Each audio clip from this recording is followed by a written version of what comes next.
Hello, everyone. Hello, hello, hello. Good morning, good afternoon, good evening, wherever you are in the world and whenever you're watching. It's just delightful. I'm really delighted that we get to hang out together today across location, and if you're watching this later, across time, and talk about what is a really important topic, particularly at the moment, which is how to make those courageous decisions that are correct for you, how to move past confusion and towards clarity and calm and certainty.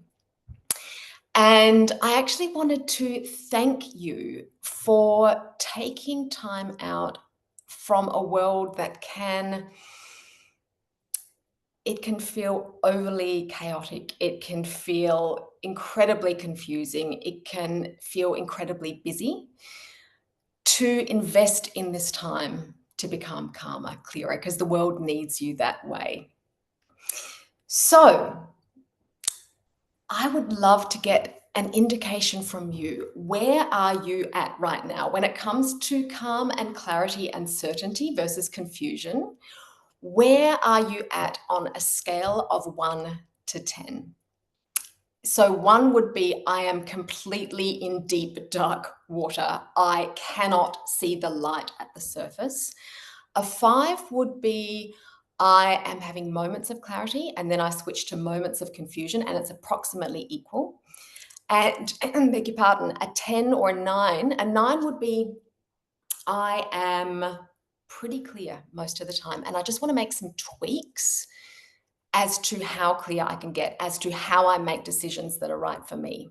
So if you can, in the chat function, enter where you're at, 1 to 10, in terms of how clear you are feeling right now, with the caveat here that this means nothing in terms of long-term how clear you are. You can be incredibly clear or incredibly confused and chaotic today and be in the opposite place tomorrow. So there is no judgment here.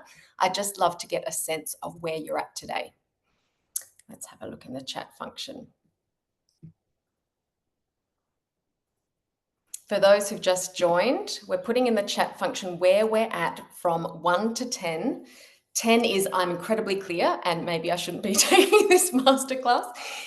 0 to 1 is I am in deep, dark water. I can't see the light at the surface. And 5 or so is I am clear and confused in approximately equal measure. We've got lots of, excuse me while I just put my glasses on. This is what 47 looks like. Bob, you're 11. What are you doing here, Bob? It's lovely to see you, by the way. We've got some 4s, 6s, 5s, 3 to 4. Yeah, 5, 2 to 3. Thanks for sharing, Marnie. So we do have a range, but most of you are kind of in that 4 to 7. From what I can see, most of you are in that 4 to 7 bandwidth. So I'm going to get to what we're covering in just a tick. What I would like to do is introduce myself to anyone who's had a colleague or a boss go, hey, do you want to do this masterclass? And you're looking at this random chick talking at you and you're thinking, who the hell is this? So for those who don't know me, my name is Gemma Monroe. My background is in performance psychology, transformative psychology, and my work revolves around helping people find their purpose, make the changes they need to live that purpose, and make that change unexpectedly easy and surprisingly enjoyable.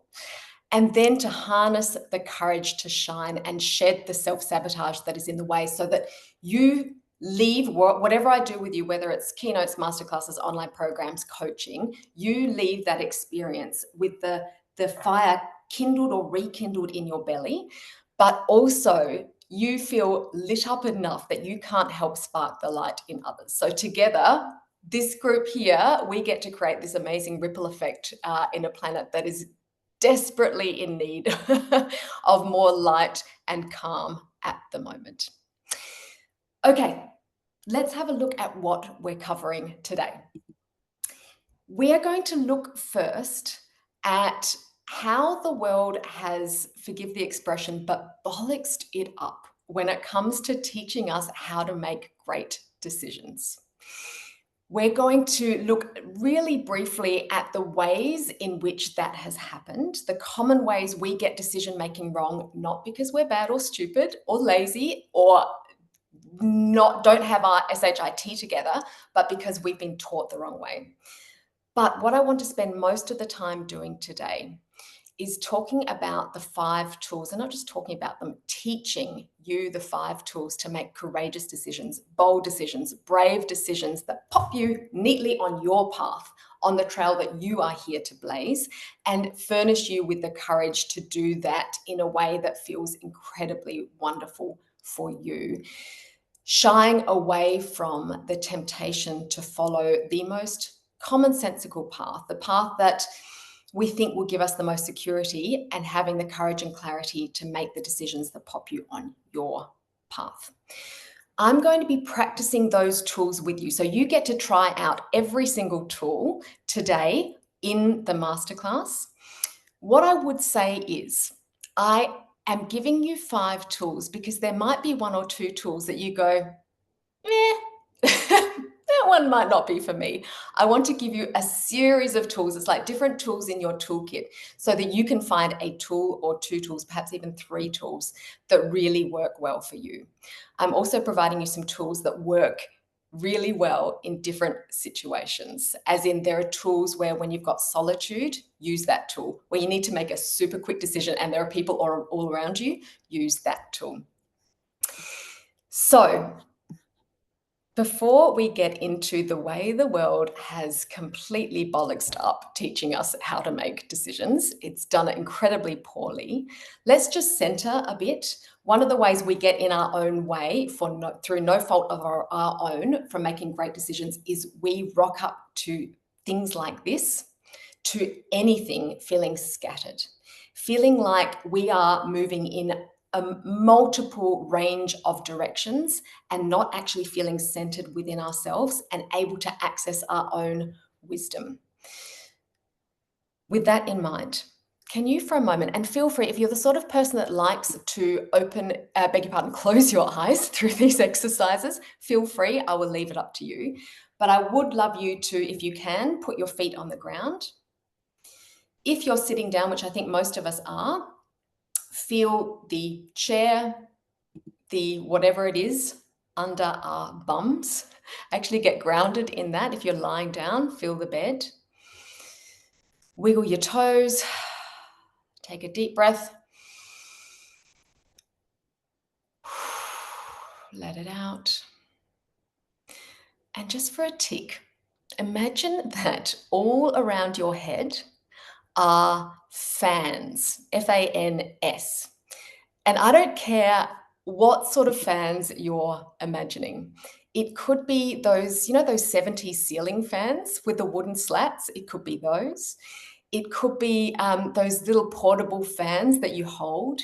It could be those fans that I grew up with, the portable fans, the big fans that, because this is how we had fun in the 70s and 80s. Those of you my age might remember going, into the fan and having our voice go a bit blurry. Whatever the fan looks like, imagine them all around your head. And as you are here today, if there are thoughts that come in, if there are deadlines you think about, or your attention gets drawn in a different way, or a worry about your kids or your work, or anything comes in, those fans are constantly switched on. So you can imagine those thoughts or worries or doubts or fears coming in.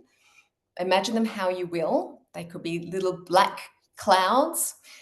They could be a series of words. Those fans are on and they blow those thoughts away so that you can be centered here now.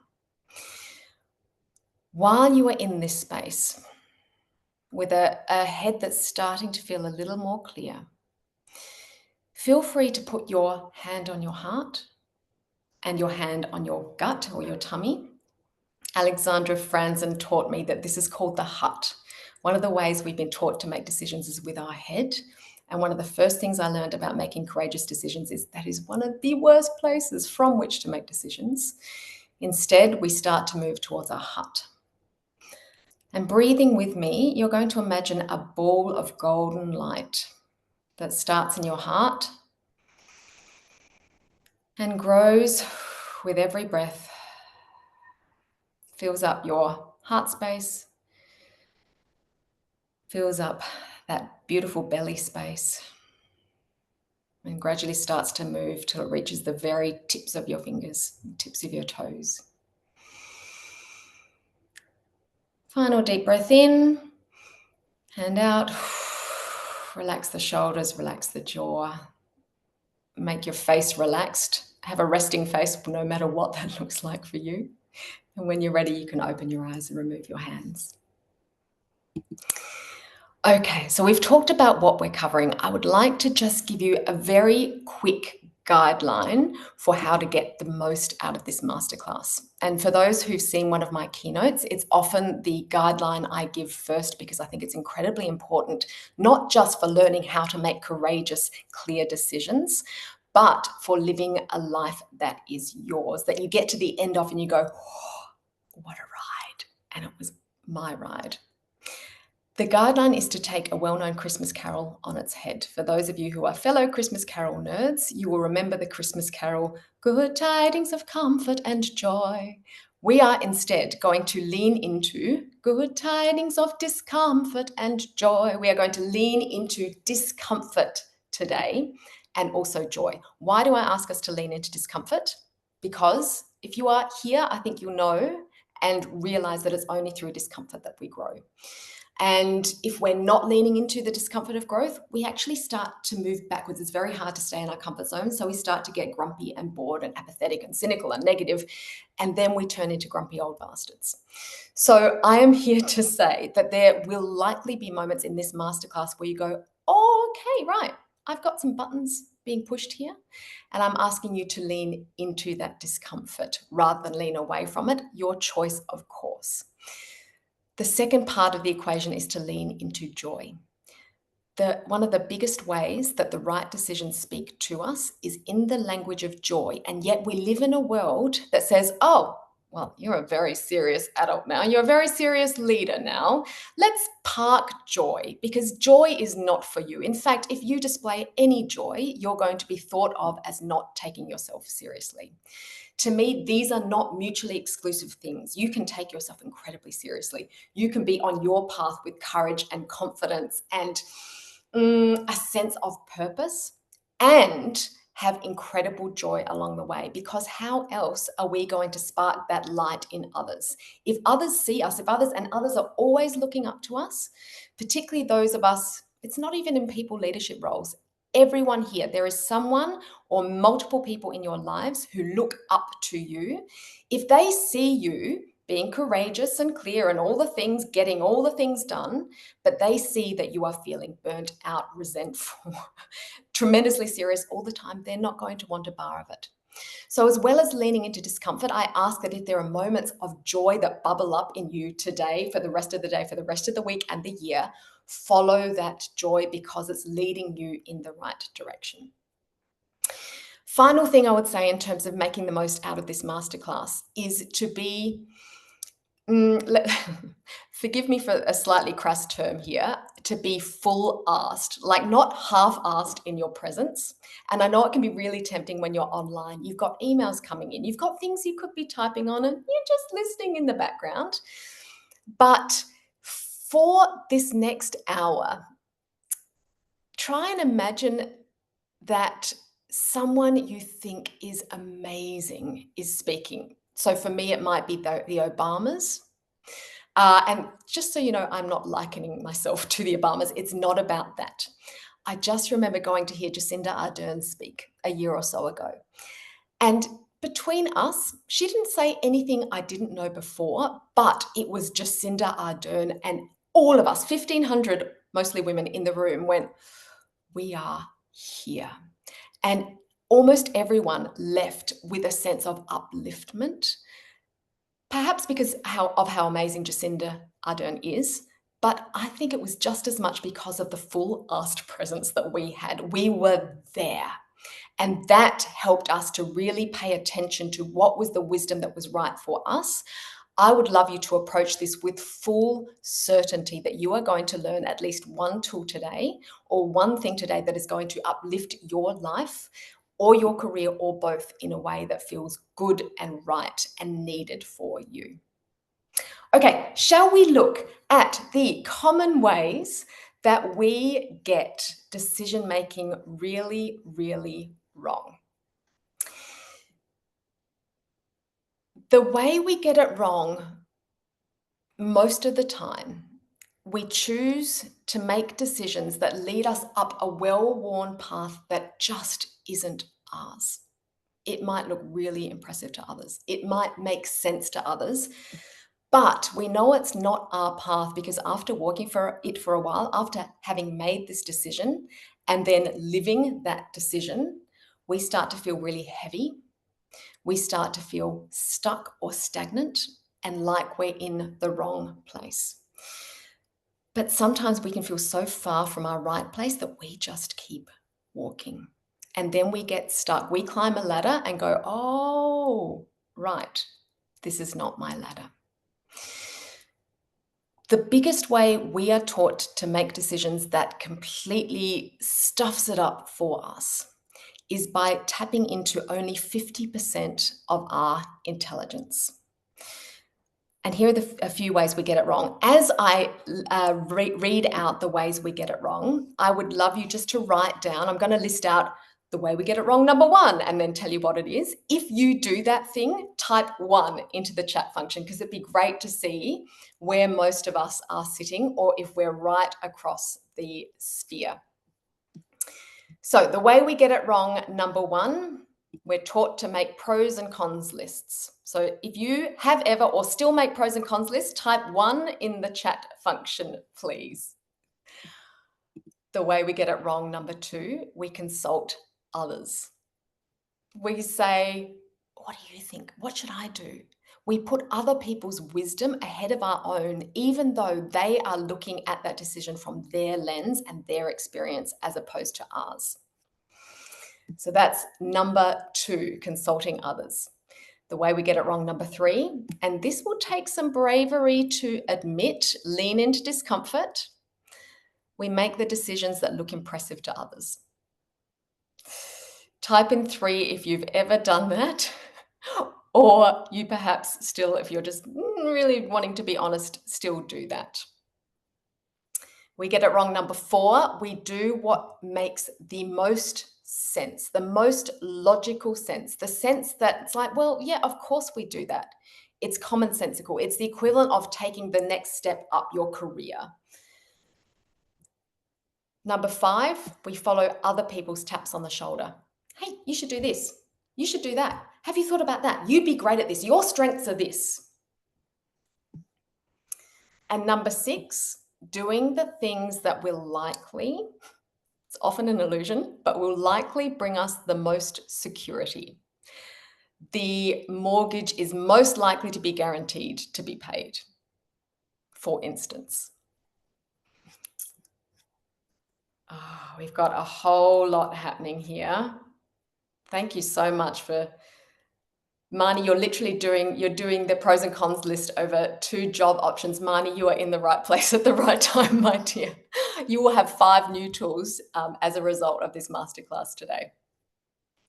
We've got some 3s. Thank you for being honest with the 3s. Yeah, we've got a raft of those.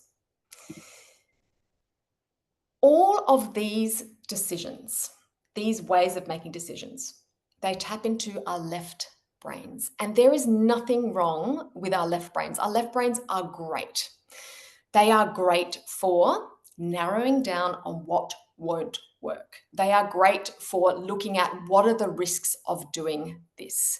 They are great at analyzing what could go wrong, what is wrong, finding fault. We need this. Lawyers need this. Can you imagine an engineer building a bridge without their left brain?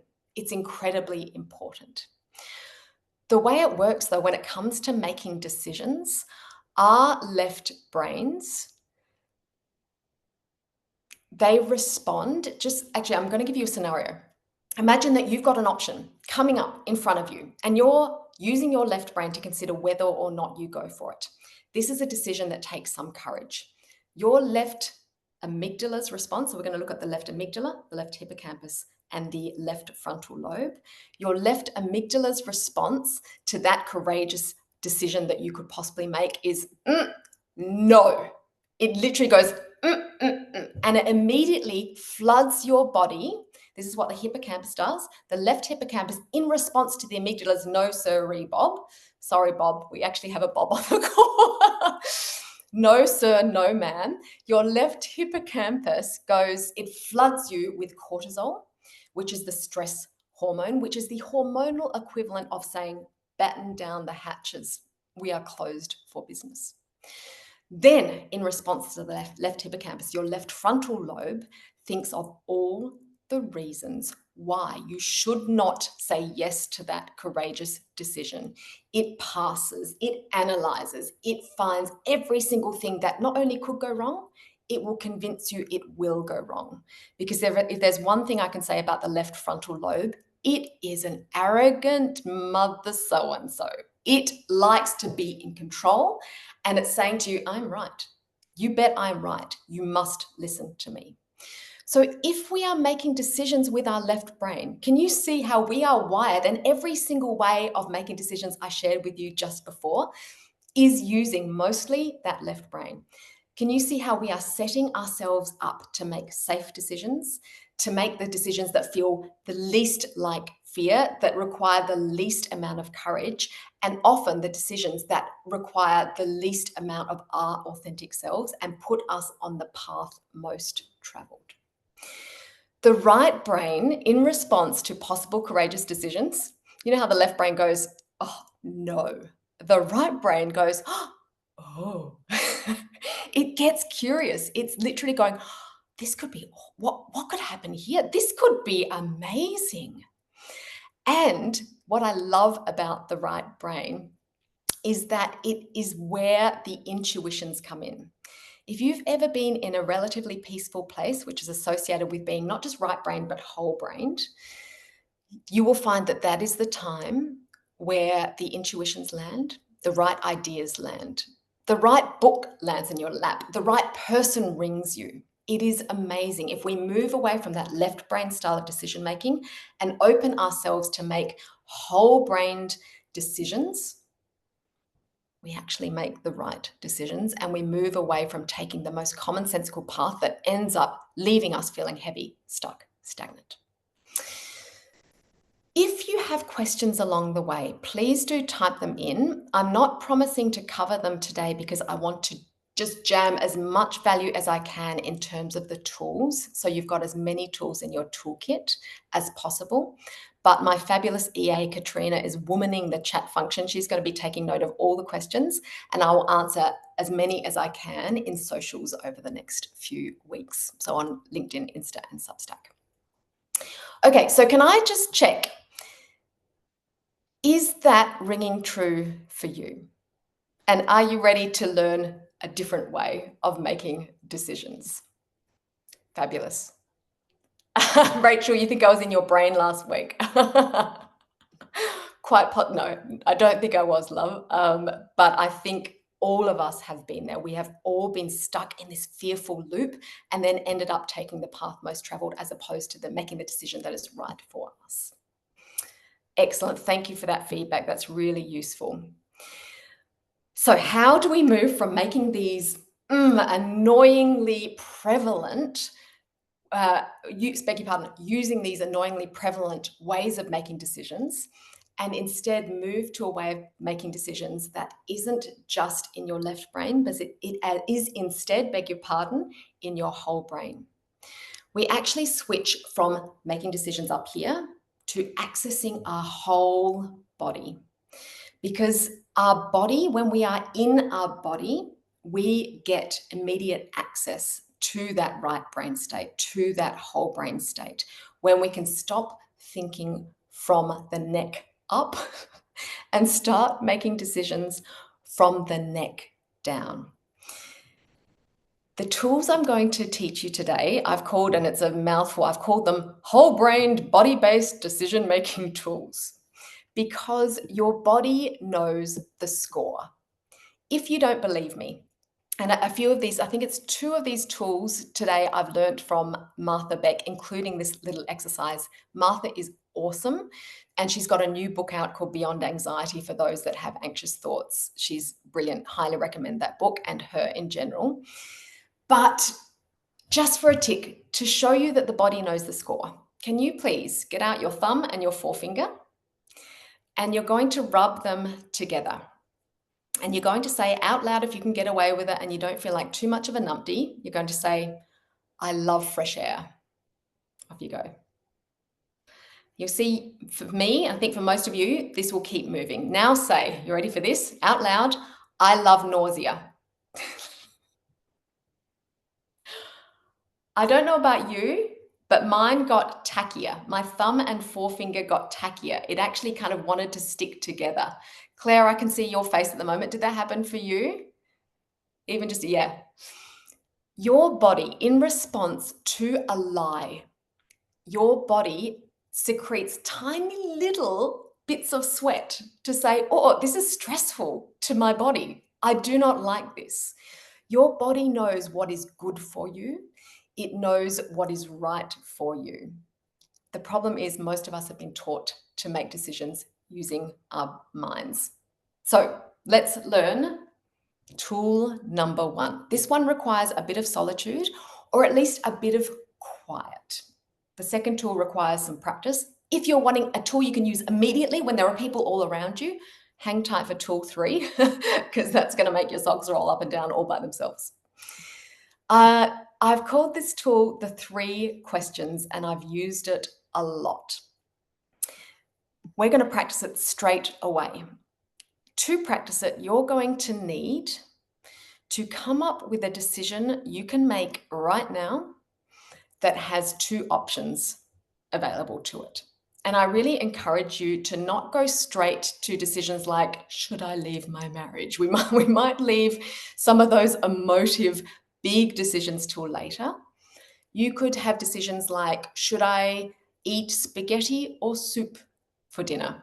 Should I have a salad or sandwich for lunch? Should I go for a walk with the dog after work or not go for a walk with the dog after work? Start with a really easy decision that isn't going to have too many repercussions. Okay, everyone got that? If you've got a decision in mind, close your eyes and take a breath in. Out, relax your shoulders. Bring up the first option. So just say your decision is, should I have a sandwich or a salad for lunch? Imagine yourself doing option A.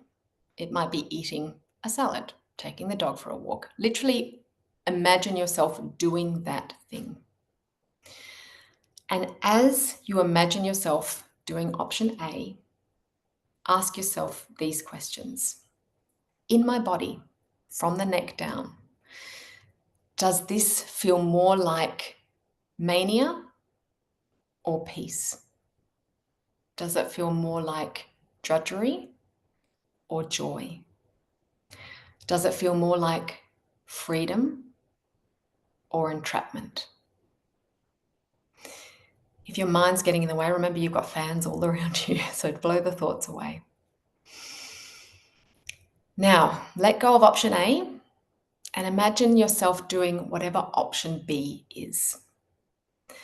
And as you imagine doing option B, ask yourself, does this, in my body from the neck down, does this option feel more like mania or peace? Drudgery or joy? Entrapment or fear? When you're ready, you can put both options aside. Checking in. The 3 questions again, of course. So those 3 questions, and just so you know, It's great that you're taking notes, but I am going to provide you with a summary of the tools in the follow-up email, so feel free to be completely present. The questions are, does this decision feel more like joy or drudgery, peace or mania, freedom or entrapment? Josephine said, yes, consistently leaning more towards whole brain instead of the safe choice. That's wonderful to hear. This decision-making technique taps into the fact that the right decision will always feel some combination of peaceful, joyful, and free. The wrong decision will always feel some combination of entrapping, like shackled, manic, and like drudgery, like ugh. What I love about this tool is you can be shit scared about making a decision. It can be terrifying, but that fear can exist while your body's going, oh, but even though I'm scared, oh, this actually feels joyful to me, or this feels free to me, or this feels peaceful to me, or some combination of those three things. So that is tool number 1, the 3 questions. Checking in on chat. Awesome. Jenny, you need to eat a sandwich, not a salad. I'm so pleased for you. That sounds delicious. Excellent. Okay, are we ready to move on to tool number 2? Tool number 2 also taps into your body's innate intelligence. And I love it because you can use it once you have practiced it. It takes a while to actually trust it, but you can use it anytime, any place, and no one knows you're using it. You can use it in the middle of a boardroom where it's really stressful. No one's going to know. So this tool I have called your body's yes and no signs. And it goes on from the tool, the I love fresh air, I love nausea sign. Okay. Together, out loud if you can. You are going to, and if it helps you to close your eyes to tune into your body, do so. I will leave that up to you. From the neck down, as you say this phrase out loud, I'm going to ask you to pay attention to the physical sensations that go on in your body. Let's say it together. We're going to say, I love fresh air. You ready? And as you're saying it, we pay attention to the physical symptoms in the body. Ready and go. I love fresh air. Say it again if you need to. Paying attention. I love fresh air. From the neck down, when I say I love fresh air, my tummy, it's like it expands and my chest expands and my tummy also relaxes. For those of you who need another go, this can be one where if you have got into a neural pathway of being stuck in the mind, which again, no judgment because so many of us have been taught that's what to do, it can take some practice. So we're teaching and learning the tool today so you can go ahead and do some more practice. We're going to practice again now. From the neck down, paying attention to the physical sensations in the body, say, I love fresh air. My shoulders also relax for what it's worth. Okay, now we're going to say something different. We're going to say, I love nausea. From the neck down, what goes on for you? Again, I love nausea. Or my throat completely closes over and my tummy contracts. I'd love to hear from you. What happens to your bodies? What were some of the... I've had someone go, my knees feel wobbly for the right decision. We have a unique yes sign and no sign in our bodies. And once we know that, it becomes incredibly easy to make decisions because we just tune in and go, oh, does that make my body say yes or my body say no? Your body makes a, sorry, I couldn't see who that was, makes a slight sigh type of movement. Thank you, Elkie. Same as you. Hello, Michelle. So nice to see you. Same as you. Stomach clenched. Jenny says not much difference, needs to practice. Yeah, this is, of all the tools, this is one that you can just keep practicing because it takes no time at all to practice. And once you start to, it's like, oh, I've got a little squiggly feeling. For those of us who've had babies from our bellies, you might remember the first time you feel it moving is like, is that something? It feels kind of like I got snakes. I don't know. Is it something? The more you can tune into that and then heighten that feeling, the more you'll learn to trust that sensation. Hard to swallow. Yes, absolutely. Mine's the same. Prickly feeling in your legs. Torso felt a buzz and calm. Toes curl for I love nausea. That's a great sign. Really, really clear. So that, my dears, is tool number 2, your body's yes and no signs. And this tool, I still remember doing a women's leadership program in a bank, and I taught the people on the program this tool. And just using this tool, one of the people on this program went ahead and went, oh, I don't want to stay in this project management role that my manager says I am great at, and my manager is keeping me from progressing because he wants to keep me here. Actually, I want to solve problems. And then she used the yes, no sign to go, should I talk to the execs I've met as part of this program to talk about what are the problems that are bugging you most? And her body said yes.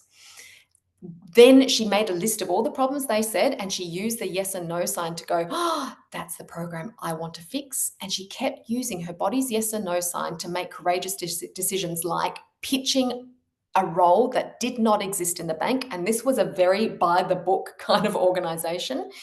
She pitched it. She pitched herself a salary. She pitched herself KPIs. She won a role that she made happen just from tuning into her own body's intelligence. And 6 months after, it was like a 6-month trial role, that role got made permanent. So it can be incredible. It sounds like a really simple decision-making tool, but when you master it after practice, it is incredibly useful for making even big career decisions. All right, that was tool number 2, your body's yes and no signs. Tool number 3 is a tool you can use even for small things that you need immediate decisions, standing in front of the tuna aisle, for instance. Have you ever been in front of the tuna aisle? I don't know, the tuna and brine, lemon, I don't know.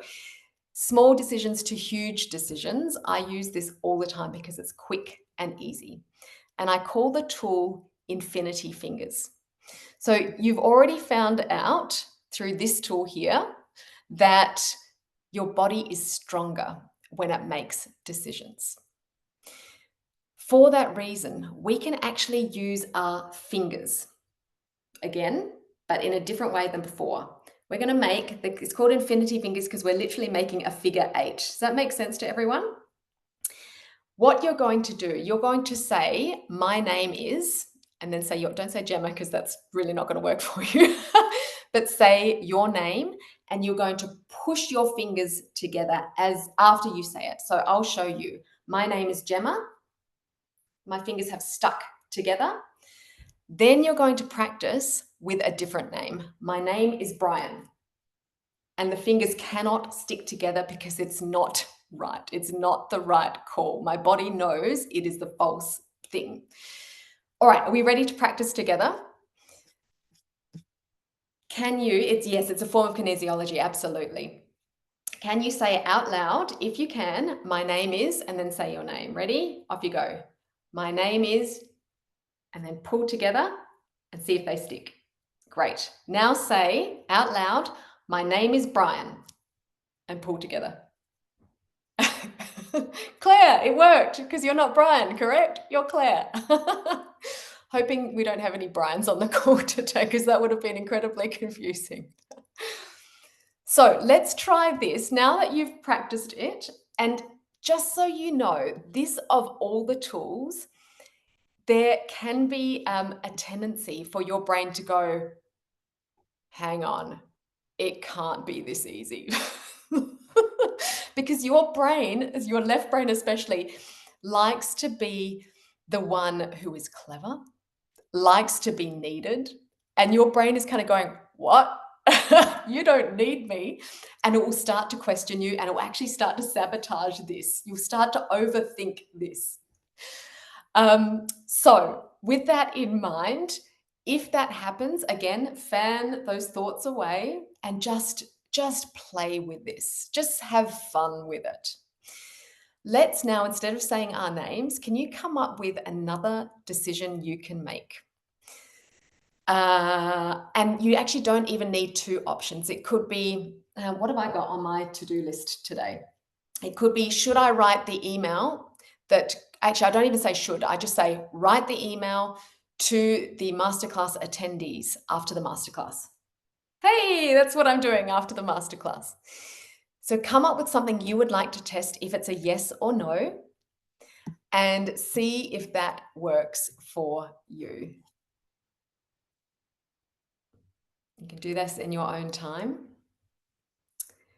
Kerry, love, I see you've got your hand up. I'm not going to take live questions today. I hope that's okay, because I want to get through all the tools. I'm really sorry, love. In another setting, absolutely. When you have tested it and found a yes for something, let us know what you're doing, if you feel like it. Bridget, didn't work for me. My brain was focusing on the task, thinking it needed to connect. Yeah, your brain doesn't need to be involved here. I will often, if my brain's getting in the way, I'll literally imagine it going off for a nice little nap, and I'll tuck it in. I'll say, you've done such a good job today, sweetie. It's all good. I will come back to you as soon as you're needed. For me, that helps me. See if it helps you too. Oh, Anne Sophie is getting a tattoo, but not two. Excellent. Good to know. Feel free to let us know what tat you're getting. Someone is having the dog for a walk after the masterclass, rather than going straight back to work tasks. That makes me really, really happy. Josephine, you should get a pool, not a Ferrari. Sounds like really good decision making. Excellent. So I'm going to leave you with this tool because, like I said, it is something that you develop confidence in. But anytime you need to make a decision, it could be you're choosing between phoning this person or emailing that person. You could say, phone Aaron, email Aaron. There you go. I've got the decision to email Aaron. It can be used all the time. The more you do it, the more you will develop confidence in it. That is tool number 3. Tool number 4, whole-brained, body-based decision-making tool number 4. Okay, I'm calling these the 3 ACs, the letter A and the letter C, as in air conditioning. And you can think of this tool as cooling down the manic mind so that you can start to make great decisions.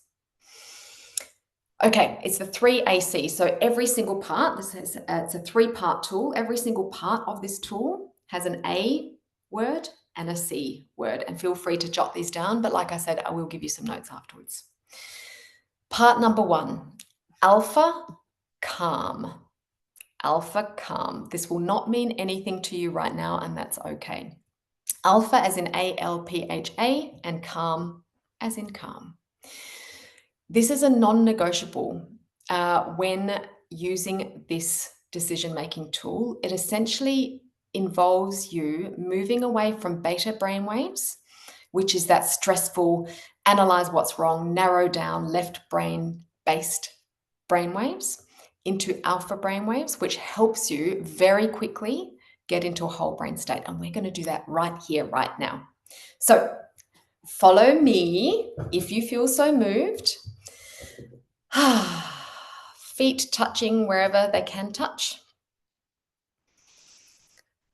Arms uncrossed, hands uncrossed, legs uncrossed, shoulders relaxed, and we're taking a deep breath in and we're letting it out with an audible sigh. If you're one of those people that has a thought in your head that says, oh, my breathing's going to make me sound like a dickhead, that is your left brain speaking, just so you know. Okay, we're going to breathe together. So with your eyes closed, if you feel comfortable, you're going to breathe in with me. In, 2, 3, 4. Hold the breath. 2, 3, 4. Out. 2, 3, 4. Hold the breath. 2, 3, 4. In, 2, 3, 4. Hold. 2, 3, 4. Out. 2, 3, 4. In, 2, 3, 4. Hold, 2, 3, 4. Out, 2, 3, 4.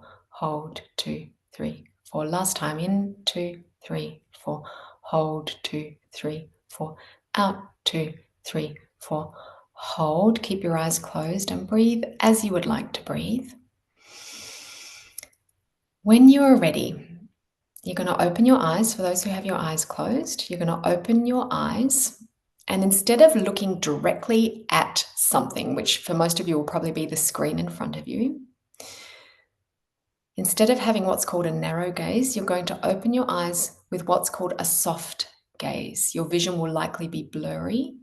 You might see the walls around you. You might see a floor and ceiling. Your peripheral vision will be bigger. When you're ready, open your eyes, soft gaze.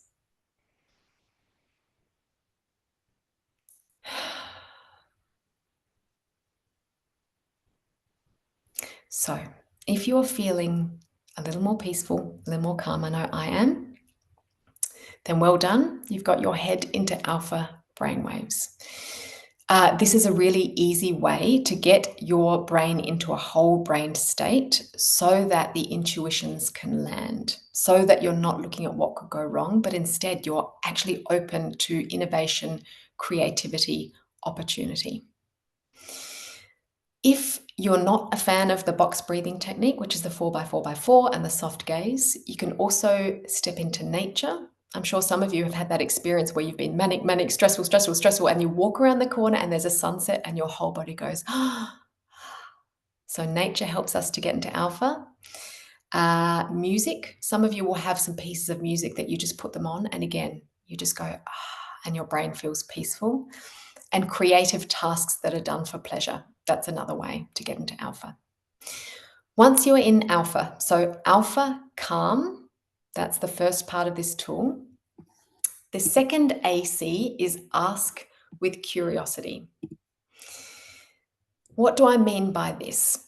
Most of us, when we make decisions, we will ask with a sense of, in fact, we won't even ask. We should say, I should do this, I should do that. And we should all over ourselves. When we are in a place of alpha brainwaves and we're in calm, we can ask with a sense of curiosity. Oh, I wonder what I could do. Wouldn't it be amazing if? So there's this sense of openness. What would be the most amazing thing that I could do? What could go right? It's like you're asking open, curious questions. I actually did this, would you believe, with this masterclass. I didn't do it on purpose, but as I was designing, I realized I did it. I said to Kat, hi Kat, if you're watching my EA, I think you are. I said to Kat, wouldn't it be amazing if we had to expand our Zoom room limits? And sure enough, it's like we've had to quadruple it. So it's really, really exciting. But when you are in this place of asking with openness and curiosity, and the two starting things I would give you is, I wonder, wouldn't it be amazing if, and I wonder if we could, or I wonder if I could. Do you see there's a sense of possibility in that? You will find that when you ask like that, what would feel amazing? What would light me up? You will find that you are no longer grasping. You are instead open. And because of the powers of the magnetizing effect of being in the right brain, the right thing will land in your lap. The right idea will happen. The right person will come in at the right time. It's worked for me hundreds of times. The third tool, so we talked about alpha calm, the third part of this fourth tool. So the tool is the 3 ACs. The first part of the 3 ACs is alpha calm. The second part is ask with curiosity. The third part is align with certainty. This is having complete certainty that the right thing is going to happen. Complete certainty that once you make your decision, it's going to be right, that the right opportunity will land. These three things combined, you let go of all grasping. It's like, I really want this. I'm so excited by this, but I don't need it. Once you've done these three things, I'd invite you to pay attention to what comes into your sphere that feels like a yes. And I still remember two of the most, it happens to me all the time, but two of the things that stick with me most. I was in a place of alpha calm, and I had been asking, so I wanted my business, my first business, to go to the US. And I'd been asking with curiosity, I wonder how we could go to the US. I wonder what that would look like. I wonder what that would feel like. Again, all open questions. Wouldn't it be wonderful if? And in a place of alpha calm one night, I was typing away on my laptop, and I heard a voice in my head that said, turn on the 7:30 report. Here in Australia, for those overseas, it's like a nightly news report. I had no idea what the time was, looked at the clock, sure enough, it was 7:35. I turned it on.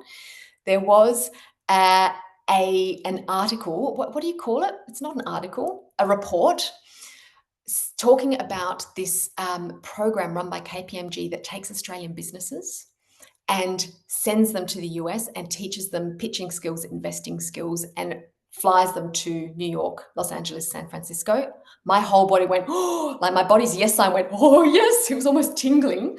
And I put in an application, and 6 weeks later, I was off to the US. The thing that I love most that happened by using the 3ACs, I woke up, again, I'd said, I'm ready for a new partner. This is quite a while after I'd been through a divorce. But I also was really happy to not have one. And I was like, oh, wouldn't it be amazing if my partner was like this and this, and my future partner had these qualities? I totally forgot about that. But I woke with a voice in my head that said, get your ass to Patch, which is a restaurant here in the Adelaide Hills. And this is 6 years and 2 months ago. I walked into that restaurant, and behind the counter was the man I married in November. It was his restaurant.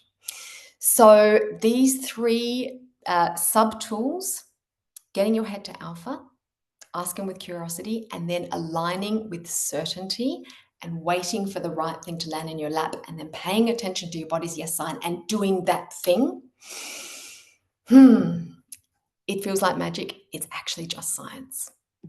Okay, final decision-making tool, whole-brained, body-based decision-making tool. It's called Pick the Right Diving Board. So go with me on a little analogy here. Again, if you feel comfortable, close your eyes. And you are going to imagine yourself climbing up a tall ladder. You're going to walk out onto what you realize is a diving board. And you're going to look all the way down and realize that you have to dive into a pool of toxic sludge. What is the feeling in your body? What is your body's response to needing to dive into a pool of toxic sludge? There is fear, yes, because you're high up. But is the body's response, for me, it's like it's icky, it's a contraction. Let's step off that diving platform. We're going to climb up onto another ladder, walk out onto the diving platform, look all the way down, and this time you're being asked to dive into a pool of sparkling clear blue water. What's the body's response to that? Again, for many of us, there will be fear. I don't like heights. But for me, that fear is accompanied with it's exhilarating fear. It's clean fear. The toxic sludge dive was dirty fear. The sparkling clear blue pool fear, diving to that, was clean fear. And I liken it to feeling naked in a stiff breeze. And I know what that feels like because I've done the Sydney Skinny. It's like, oh, that feeling. If you can make decisions, and you will have decisions that come up in your life that make you go, oh, I am terrified. I am so scared. And your left brain will be screaming all the way towards the most commonly traveled path. But at the same time as feeling that intense fear, you have a sense of openness, exhilaration, excitement, clean fear. Choose that decision. That is a clear sign that that decision is leading you straight onto your path. It's like a complete and immediate up level onto the path that is meant for you. So, my dears, they are the 5 tools. I will give you a quick summary, but like I said, the tool sheet is coming. We had the 3 questions. That's tuning into your body from the neck down. Does it feel more like joy or drudgery, peace or mania, freedom or entrapment? We had your body's yes and no signs. Again, from the neck down, what are the symptoms that your body gives you when it's a yes? And what are the symptoms it gives you when it's a no? We had infinity fingers. My name is Gemma. My name is Brian. We had the 3 ACs, the 3 air conditioners, cooling down your mind to make great decisions with Alpha Calm, ask with certainty, and beg your pardon, ask with curiosity and align with certainty. And then we had pick the right diving board. Home play. I would love you to pick one tool, practice it for as long as it feels good and right to you, and until it feels solid for you. And funnily enough, you can use the decision-making tools to pick which decision-making tool you want to practice with. And then when you're ready, pick another tool if you like and try it on for size. Like I said, I'll send the recording after this, the tool summary. I'll also answer some questions that might have come up on socials. And if you'd like to learn with me some more and you're ready to pick your right path, to stop chasing what I call pigs, piddly inoffensive goals, and uncover and start living your gold, your giant, outrageous, liberating dream, I am starting the next round of What Comes Next on Feb 28th, and I've got a fabulous coupon code for you. It's courage, beg your pardon. What is it? Kat, I wrote it down. Confusion to... Oh my goodness. Kat, if you're there, can you type it? I think it's Courage to Clarity. We are going to send you an email straight away. Kat, hang on. It's coming. It's coming. It's coming. I should have written this down. This is just Courage to Clarity. There you go. Courage to Clarity, all caps, and you get $300 off the program. So if it feels right to you, and use the decision-making tools to decide whether you like to do what comes next, we would love to see you on that program. I'd also love to hang with you on socials if we're not already on Substack, LinkedIn, and Instagram. And if you want me to come and deliver a keynote on the courage to shine, on the power of purpose, on changing with ease, it would be fabulous to come and be in your workplace with you. And I did want to leave you with a little reminder. The little reminder is this: don't expect your future to look like your past. We are in a place on this planet where 2 things are going on. Firstly, we have an opportunity to hop off the path that we thought was ours, but actually we really know isn't, and completely start living life anew. There are so many resources and tools available to do this. And I would also say that if you are in this masterclass right now, and I'm saying this with all earnest seriousness and also joy, you would not be here if you weren't one of the people who is here to usher in a new stage of humanity, an evolution of humanity, where we're moving from the hustle, we're moving from the competition, we're moving from intense masculinity. We are bringing in more love, more joy, more play. You are one of the people here to light up the world with your particular light and spark a light in others. And I'm just so grateful. I have waves of gratitude for you for showing up, obviously today, but showing up in your lives with courage and actually making the courageous decision to be completely you, because we just adore you and we need you. So thank you so much for being part of this masterclass, and I hope you have a wonderful rest of the day. Enjoy practicing the tools, and we will see you next time. See you, everyone.